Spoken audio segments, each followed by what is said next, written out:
Welcome to My UP Mornings. I'm Rebecca Bartlemay. And I'm Eris Stasic. Thank you for joining us on Thor's Day, Friday Eve. Yes. Getting ready for the weekend and maybe some football.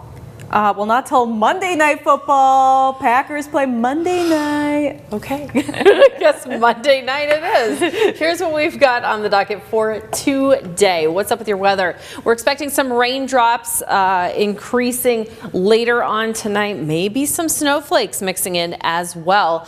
That's going to continue on our Friday, and some of that could blanket a few areas into the Friday. Temps are dropping tonight. We've got 20s on the docket. We're going to see some teens possibly this weekend, and our highs for our Friday are also going to be in the 40s like we're seeing for today. But this weekend it's going to be colder, highs in the 30s, and lake effect, lake enhanced snow showers. Right now we've had a little bit of precipitation along Alger County and further to the east. Like I said, staying relatively dry for the day. A high today expected around 43, so slightly above our normal 42. We'll go from the 30s into the 40s by lunch, not much warmer than that, and start to slip back down with clouds increasing along with that rain action. I'll show you where that is after the break. Right now, though, with your headlines, here's Rebecca Bartlemay. The Community Foundation of Marquette County, with support from local donors Bill and Dee Danley, have created a new endowment fund to preserve the 47-mile Iron Ore Heritage Trail. This fund will provide long-term financial support for trail maintenance, updates, and future planning, ensuring the trail remains a valuable community asset for decades. Organizers say this will continue to promote recreation, health, and environmental conservation in Marquette County. The impact of election results from across the Upper Peninsula. In Marquette County, by far the largest school bond proposal on the ballot was again turned down, with 59% of voters rejecting the Gwinn Schools bond proposal. It's now the fourth time voters have rejected the district overhaul proposed by Gwinn area community school leaders over the past 3 years for what they say is a district full of failing infrastructure that is no longer set up to meet their needs. Before Election Day, Superintendent Sarah Croney told us that they had pared down the request to the bare minimum of what they need to consolidate the schools, improve security, fix the roof, and repair the largely non-functional science labs. Yesterday, Croney told us the economic effects of the government shutdown definitely weren't helping funding requests this time around, and that she wanted to thank the volunteers who have helped try to make the case to voters. Without those benefits, they're very scared about having any money to pay for taxes. So I don't think that helped us at all. The failure, you take it personally. How can you not? So I want to make sure that those people get a little bit of a break too. Deep appreciation for that Tier 2 Citizens Committee for all that they have done. Croney said after a meeting with the Citizens Council yesterday, she plans to look into the idea of conducting a bond survey similar to what Marquette recently completed. We'll keep you updated on that as we learn more. In Houghton County, Hancock Public Schools voters approve a $13 million referendum bond with 58.9% votes in favor and 41.1% votes against. The district explaining leading up to Election Day, Hancock Public Schools had an opportunity to redress its bond structure and fund $13 million in projects. Without raising the taxes, the residents already pay the district's bond millage. The project includes brickwork on the exterior of the high school and middle school campus and the elementary school, as well as address needs with facilities' HVAC systems. With this two-phase approach, it's also going to be delegated per campus in some ways. So we'll have work done at Barkell, we'll have work done here at the high school, middle school, and so the way it's shaping out is we have to put in the milestones and timelines associated with those working windows in the summer months, and that's actually what's next in the process, is to be able to specifically identify those milestone dates. OHM provided Hancock Public Schools an infrastructure needs assessment in 2024 that identified potential projects. The district will continue working with OHM to prepare for work during summer sessions. Hancock Public Schools will complete work over 2 phases and identify priority work for each facility. Superintendent Chris Solani thanked the more than 1,000 people who participated in the election. In Calumet, a building sits at the end of 5th Street to provide the community with what they need. Over many years, the Copper Country Angel Mission has worked to keep the community fed, warm, and ready to learn, and sends out some joy to families during Christmas. CCAM Board of Directors member Sherry Middlemiss Brown says the free store has been in place at in the Copper Country where people can find hope and a group of volunteers that know where they've been. And those are the very people that come back and they work here, or they donate to us and they say, you know, when I was a kid, my mom used to get us clothes here, you know, that sort of thing. So yeah, it means a lot, and I think that the notoriety from Giving Tuesday has been huge in making people realize that, yes, we're here and this is what we do, and we can help you out if you need it, or we can be a place to come and volunteer. The Copper Country Angel Mission has used funds from Copper Shore's Give a Tuesday to support facade work on the building and has used the funds to support and grow its programs such as Coat the Copper Country, the Back to School Backpack Collection, and the annual Angel Tree Program. Those interested in learning more about the Copper Country Angel Mission can stop by the storefront at 433 5th Street at Calumet Wednesdays through Saturdays from 11 a.m. to 2 p.m. Copper Shores will open this 2025 Give a Tuesday donation portal next week. Check out their Facebook page and keep up with Give a Tuesday as December 2nd grows closer. We are coming back in 3 minutes with a check of the forecast to help you plan your day. And later this morning, it's rivalry week for Michigan Tech and Northern Michigan hockey. We'll preview the matchups in Sports with Tor Thorne. The time is 6:06, and we'll be right back. You're watching My UP Mornings with Rebecca Bartlemy.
Welcome back to my UP Mornings. I'm Erin Stasek. It is 6:10 Eastern Time, 5:10 Central Time. We've got a little bit of rain rolling in later tonight with some snowflakes mixing into our Friday. Overall today, though, we're expecting to start with some sunshine and those temps in the 40s. However, tonight we're dropping down into the 20s. We're going to see some teens this weekend as well with those lows. Our last day of 40s are tomorrow, and then in the weekend we're going to be in those cold 30s for our highs. We're also expecting lake effect snow showers this weekend. Now today we're going to be pretty dry for the most part across the UP. We'll start with around 33 with fairly clear conditions out there in Marquette before clouds start to increase into the afternoon. That high around 46 degrees. In Escanaba, your high is going to be around 48. Similar pattern there in the sky. Looking over to Houghton, we'll see similar temperature ranges hitting 44 for your high. Breezy conditions starting to kick into gear in the late afternoon. Those gusts around 20 miles an hour, and then they're going to get a little bit speedier tomorrow. Maybe some sprinkles starting there in that late evening commute time. Now Iron Mountain, a chilly 31 to start your day, and we're looking at cloudier conditions down there for the afternoon with that high maybe around lunchtime, 48 degrees, heading into 46 already in the afternoon. So some rain and snow activity along that Lake Superior coastline further to the east here, maybe hitting Grand Marais into that lunch hour. But overall, like I said, relatively dry and those clouds increasing in the afternoon. Some showers possible there in Eagle and Copper Harbors, maybe in Grand Marais and Newberry around 8 o'clock as another round moves in, and you can see those blue blotches. They've made their way into that Keweenaw Peninsula overnight into those early morning hours, so there might be some ice scraping activities for you tomorrow morning.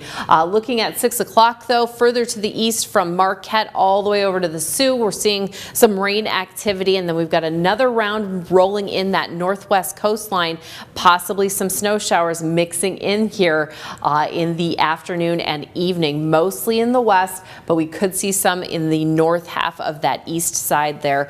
Not expecting a whole lot of accumulation, but with those temperatures being cold, it might get a little slick on the road. Looking at that rainfall accumulation though, we could see around half an inch when all is said and done here on our Friday, let's say at 5 o'clock or so in Munising, Grand Marais, Newberry, Manistee. So soggiest conditions right there off of the lake. Looking at that snow activity, again, not a whole lot of accumulation expected in our towns, but maybe in the Huron Mountains a little bit more than the rest of us in those higher elevations, possibly 0.2 of an inch, maybe an inch in Ironwood. Those gusts, like I said, staying relatively light, 15 to 20 miles an hour today, with the exception of Ironwood seeing some gusts up to 30 miles an hour. And then we'll see speedy winds a little bit on our Friday. Not as speedy as we saw earlier this week. Let's head over to the desk now and check in with Rebecca Bartomay.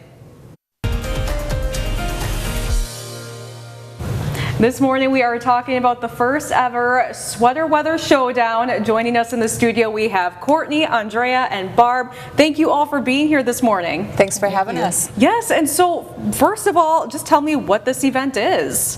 So this is our first tournament of the season for the Northern Lights women's hockey team, and we are bringing other women's teams from all over the Midwest at this point to come and, celebrate women's hockey. Excellent, yes. And so this is kind of, you mentioned it before the interview, a resurrection for the team. This team has been around for a long time. Yeah, it started, I would say, back in the late 70s, the Northern Lights with, there was the Schwimmen girls were a big part of it, and they kind of pushed it, and then as the years went on, they kind of left the group. I kind of stayed with it. There's a few of us that have been with the Northern Lights forever. There's one gal that's been with them since she was like 15.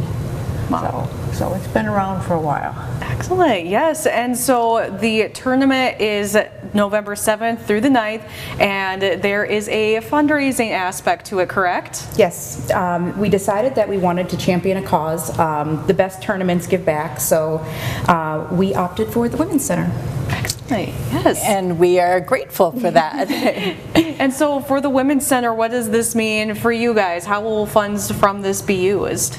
Well, as we all know, the state and federal funding is affecting all organizations like ours, and so fundraising events like this really help fill the gaps. Not only are they doing the donations, but they're also going to be collecting pantry items and other items that folks want to bring in. And I will personally be there on Saturday, and so we'll have information table and just an open conversation. Yes, and so the community is welcome to come and check this out, correct? Yeah, absolutely. And we do have a showcase game on Saturday. Friendly rivalries do exist, so the Northern Lights will be playing the Calumet Cougars, and that is every year we look forward to playing them. So that's going to be our big game on Saturday, and we encourage people to come out and watch that. We'll have raffle baskets, really good baskets, if I don't say so myself, after pulling several of them together. So it should be a really fun event. Yeah, and for ticket admission-wise, how can people get in? Do they need to buy tickets in advance, at the door? How does that work? No tickets. No tickets. Open, All free to the right. public. Yes. Come on in, and we'd rather have your money support the Women's Center. So come on in, take a look at these baskets. They're great. Bring in your pantry items and watch some good women's hockey. Okay. Come and cheer the teams. We have teams coming from Lower Michigan, Traverse City. We have teams coming from Wisconsin, Upper Minnesota, Duluth area. Actually, Ely, Minnesota, there's a team coming. So it's going to be a great turnout. Yeah, traveling from all over, right to Marquette at the Lakeview Arena, right? Correct. Excellent. Is there anywhere where people might be able to get more information if they're interested in coming out? Absolutely. We do have a website, northernlightshockey.com. Note that lights is Lites, but we do have the schedule for the tournament posted there and just a little bit of information about locations. Yes. Anything else any of you would like to add this morning? You know, it's a great way to promote women's hockey. Women's hockey has really come into light in the last few years with the USA winning the tournaments in the Olympics and their rivalries in Canada. But again, it's also a great way to help support women in general. Women's Center is a real good organization in the area, and this is one way that we can get back to the community. For sure, yes. It sounds like it's going to be a great event. Thank you all for being here this morning to tell us all about it. Thank you. Thank you. Yes, and Thank we'll you. have all those details for you on our website, myupnow.com. Stay with us, and we'll be right back after the break.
Welcome back to my UP Mornings. I'm Eris Stasic. It is 6:21 Eastern Time, 5:21 Central Time, and it is Thursday. Let's plan your day, whether you're going to work or school during that morning commute. It's going to be in the 30s, a little bit of sunshine out there, but I would definitely recommend a warm jacket. Now, the winds aren't going to be super gusty, but it is going to be cold. We're sticking with 40s today, and we'll see clouds increasing throughout the day. It is also National Nachos as well as National Saxophone Day, so maybe a careless whisper while you're eating some chips and cheese and whatever else you like on your nachos.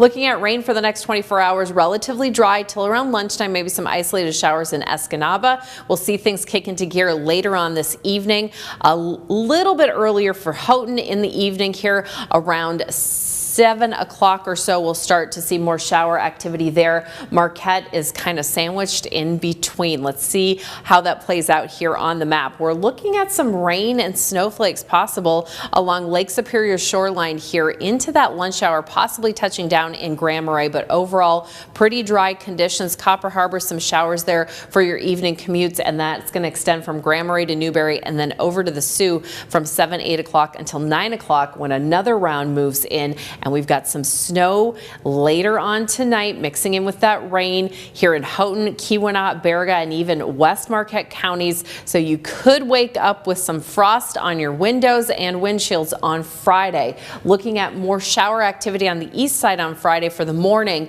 Another round moving in, though, in that late morning over on that west side. And then we're seeing more snow shower activity on Friday into those evening commutes. Now, remember, our temperatures are going to be mainly in the 40s today and tomorrow for our highs. However, we're going to start to see some 30s popping up in those evening commutes. So watch out for slick spots. And looking at those temperatures today, mainly 40s, like I said, by that 3 p.m. mark. Those temps starting to dip into the 30s here by 6 o'clock. And then looking at this evening's lows tonight, 20s, possibly some teens popping up along that Wisconsin border. We're going to pretty much stay with those 20s for our lows for the next couple of evenings, maybe even into winter. Speaking of winter, I know we are just a little bit away from December 21st. However, make sure you are preparing in case we do have some accumulating snow showers this weekend.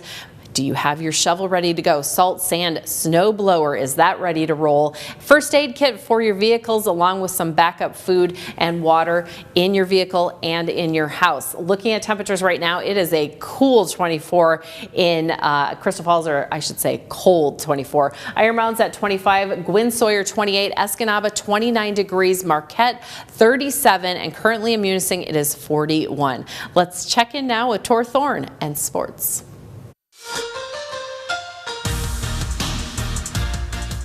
It's rivalry week with Michigan Tech and Northern Michigan getting set to go head-to-head on the ice with a home-and-home series on tap this weekend.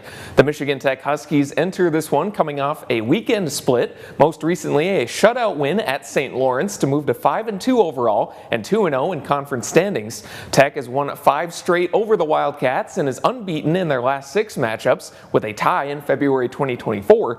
This will be head coach Bill McCult's first time going up against NMU as the head coach for the Huskies.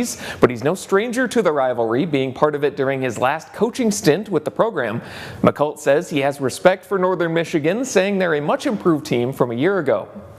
We know that we're going to have our hands full, that they're going to come out and play, you know, with a conviction, and we've got to match that, and we got to be on. And then it's about executing, and it's battle and stay with the process. So super excited to be at the MAC. I think it's going to be an electric atmosphere with our band, our student section, the Misfits, our fans, and it's a great. It is a great rivalry. Let's face it. You drive down the road, you either see a Northern Michigan bumper sticker, or you see the Husky one. So, you know, there's no gray area. I think it's super healthy. It's been going on for a long time. You know, obviously our job is to be prepared and ready to execute Friday. Northern Michigan enters the weekend still looking for their first victory, sitting at 0-10-0 overall and 0-2-0 in the conference after falling on the road to Augustana last weekend. Head coach Dave Shayak noted the importance of picking up conference points and on the importance of team growth and developing winning habits as the season progresses. Every time it's all about growth. You got to get better, and we are getting better. We're not getting the results that we want, but it's part of the process. No different than last year. Get better every weekend, every day in practice, and then the results hopefully eventually take care of themselves. League games, there's obviously standings and points, which is obviously the name of the game, but we just got to focus on being our best here on Friday and trying to find a way to win a hockey game the right way. Game 1 between NMU and Michigan Tech set for 7:07 p.m. on Friday inside the John McInnes Student Ice Arena. Game 2 will take place at the Barrie Event Center in Marquette at 6:07 p.m. on Saturday evening. The Northern Michigan women's soccer team is headed to Indiana to close out their regular season against Purdue Northwest on Thursday. The team got back in the win column for the first time since October 3rd last Friday when they defeated Roosevelt 5-1 and followed that up with a 1-0 victory over Parkside on Sunday, bringing their conference record to 5-6-2. The Cats have already clinched a spot in the GLIAC tournament and have the chance to clinch the 5th seed with a win, while Purdue is still looking to solidify their spot with Roosevelt and 9th place Michigan Tech technically still alive to get a spot. Coach Aaron Egolf says they want to keep their recent playing form as they head into the postseason. I think Purdue Northwest is going to be a tough team. They're battling for a conference berth, and so they're going to give us everything they have, just like every other team we've played. So I think for us, it's regrouping, it's recovering, it's getting our game plan intact, and making sure we go in there with a lot of life. We're in a good run of form here. We want to see that continue, especially as we're climbing into the playoffs. And so we'd love to have one more quality, game under our belt where we can feel proud of our performance as we prepare for the postseason. The match between the Wildcats and Pride set for 1 p.m. Eastern on Thursday. We'll have more MyUP Sports coming up tonight at 6.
Welcome back to My UP Mornings. The time is 6:31 on this Thursday morning. Thank you for joining us. You're welcome. Yeah. Oh, thank you for joining You came us. into work. That's an accomplishment for all of us. Did you? A little late today. I might have overslept. Rebecca, are you coming in?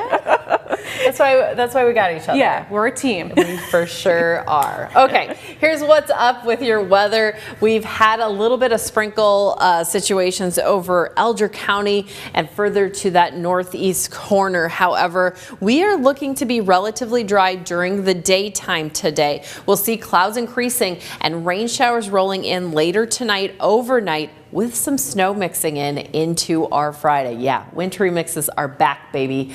Temperatures are definitely dropping down tonight. We'll see 20s for our lows, some teens possible out there. That's going to continue into the weekend. Our highs are going to be in the 40s today. However, we'll see 30s this weekend with more snow activity. Let's head to the desk and get those headlines from Rebecca Bartolome.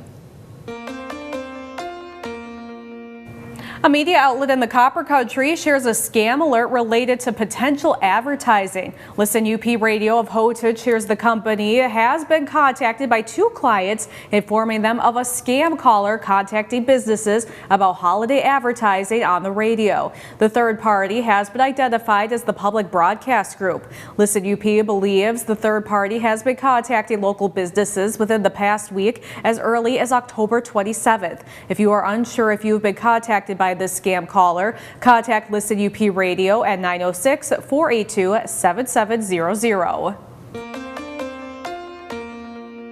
In Kentucky, the death toll is rising and people are still missing after that terrifying UPS plane crash. And now new video evidence is emerging. ABC News has the story.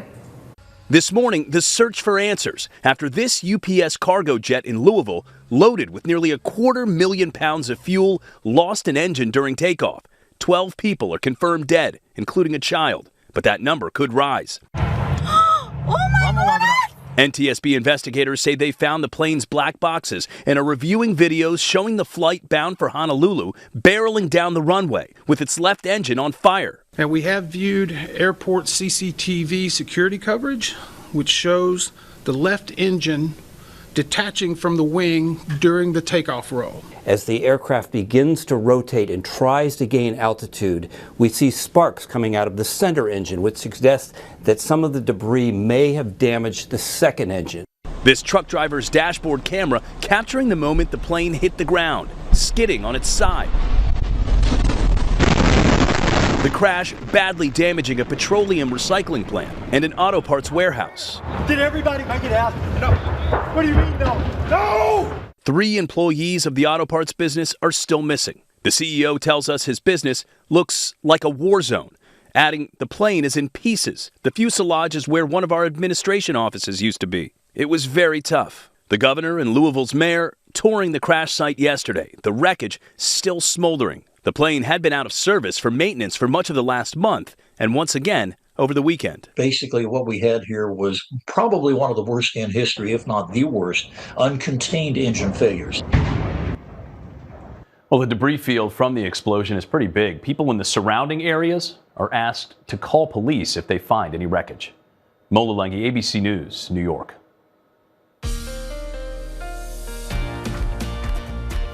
We continue to share ways that businesses, organizations, and individuals are helping our neighbors get access to food and other essentials. Today from 10 a.m. to 6 p.m. you could go to Gilbert Dairy in Marquette and pick up a free gallon of 2% milk. That is 1 gallon for each person over the age of 16. The whole thing was made possible because of an anonymous partnership. We were approached by a patron who came to the store, wanted to make a donation, and asked us if we would potentially partner with them to do a milk giveaway, to just do something to give back to the community. We were, of course, really excited to partner with that person. We agreed to do that. They came by and they actually had increased the amount of the donation that they wanted to make. We then agreed to match that donation dollar for dollar. They are prepared to distribute 1,000 gallons of milk today. They will have a truck at the Meeski Avenue entrance. You drive up and they'll give you a gallon. St. Paul's Episcopal Church in Marquette is hosting a free piano performance of Marquette resident William Weber's Lake Superior Suite, along with a selection of his never-before-seen paintings. The concert is one of the first times that Weber's piece will be publicly performed in its entirety. Daniel Reed Holm, a lifelong friend of Weber's, explains how his piece reflects the nature of the lake Marquette residents are so familiar with. This is a product of a lifelong resident of Marquette who composed a piece of music for the people of Marquette who are intimately familiar with the lake's moods and rhythms. This is Marquette's own piece. And going forward into the future, hopefully other pianists will come forward and will be challenged by it, will want to learn it, and hopefully it will see more performances in the years to come. Dr. Teresa Camilli, a faculty pianist at Northern Michigan University, will be performing the piece. The concert will begin at 6 p.m. tonight and will take place at St. Paul's Episcopal Church in Marquette. We are coming back in 3 minutes with a check of the forecast to help you plan your day, plus a look at our 906 Weather Watchers photos. You're watching My UP Mornings with Rebecca Bartlemy.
Welcome back to My UP Mornings. What a sight we're looking at. Thank you. Oh, this, yes, very cool. Of course I meant this.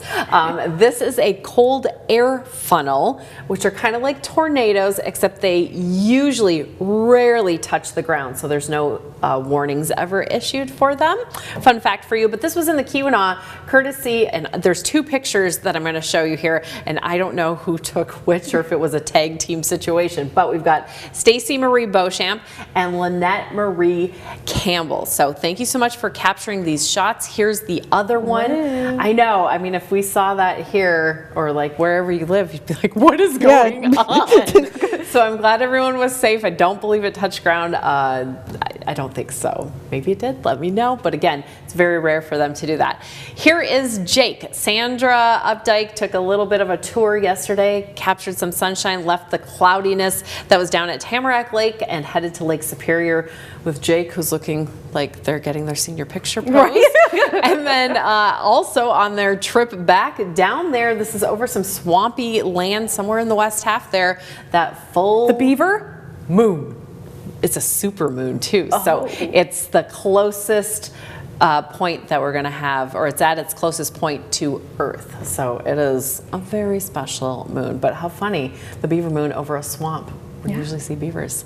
Okay, we did have some rain over there in Munising. We were pretty dry over here though in Marquette yesterday, and Kevin Dunham out there captured this rainbow. I think there's just one there, but how gorgeous is that? Beautiful. Pinks and some blues, and then look at these clouds and waves. I know, right? Feels like November, and it is that time of year for those gales out there.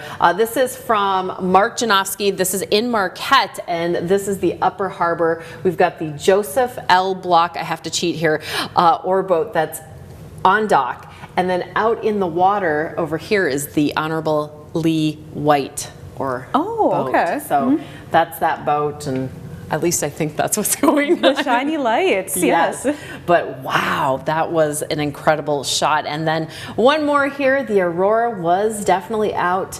Unfortunately, we're not going to be able to see that tonight, but last night, Jaretta Hayhurst captured this. This is in Isabella Garden Corners, so Delta County area. Okay. Yeah, and she posted a couple others if you'd like to go check those out.